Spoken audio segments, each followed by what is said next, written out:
আজ সকাল 10টার দিকে হঠাৎ করেই নীলফামারী সদরের ইটাখোলা ইউনিয়নের কালুয়া ব্রিজ নামক স্থানে তিস্তা মহাপ্রকল্পের দিনাজপুর সেচ ক্যানেলের একটি অংশে ভাঙন শুরু হয়। এই ভাঙনের ফলে এই এলাকার কালুয়া ব্রিজ এলাকার প্রায় 85 একর জমি পানিতে তলিয়ে গেছে এবং কিছু মাছের ঘেরও পানিতে তলিয়ে যায়। এলাকাবাসীর সাথে কথা বলে দেখি, তারা বলছে গতকাল রাত থেকেই গর্ত থেকে সামান্য ভাঙা শুরু হলে আজ সকালে এটা ব্যাপক আকার ধারণ করে এবং 10টার দিকে এটা পুরোপুরি হঠাৎ করেই পুরোটাই ভেঙে যায়। প্রায় 30 ফিট দীর্ঘ এই বাঁধটি ভেঙে যাওয়ার ফলে এলাকাবাসীর দুর্ভোগ বাড়ছে। পরশুদিন 2 বিঘা জমি লাগাইছি, মোটর দিয়ে গাড়ি লাগাইলাম।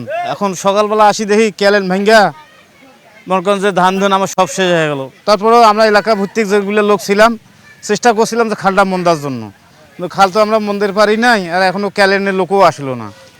আমরা চাই যে ক্যালেনের লোক তাড়াতাড়ি আসি, ক্যালেনটা বন্ধ করে দেব, আমাদের ধানগুলো আবার লাগা লাগবে, নাহলে আমরা ক্ষতিগ্রস্ত হয়ে যাবো। অল্পটুক গর্ত ছিল, গর্ত দিয়ে পানি বাইরে হইতেছিল।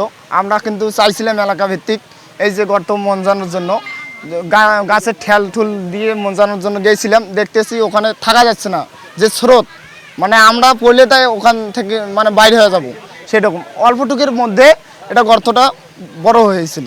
বড় হওয়ার কারণে এই যে মাটিগুলো ভুসিরে ভুসিরে এই এতটুকু পরিণত হয়েছে। এখানে প্রথমত একটু ভাঙা ছিল, ভাঙাটা আস্তে আস্তে গেতে গেতে প্রায় ক্ষতির আপনার নাও যদি হয় এখানে 30 ফিটের মতো চলে গেছে। ভাঙাটা আস্তে আস্তে বাড়বে, আর এখানে যে ফসলগুলো আছে এগুলো পানিতে ডুবে চলে যাচ্ছে, নষ্ট হয়ে যাচ্ছে।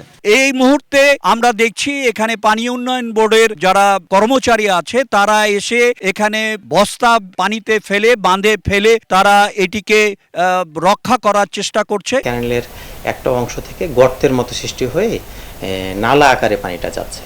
এটা হচ্ছে সকাল 10:30টায়।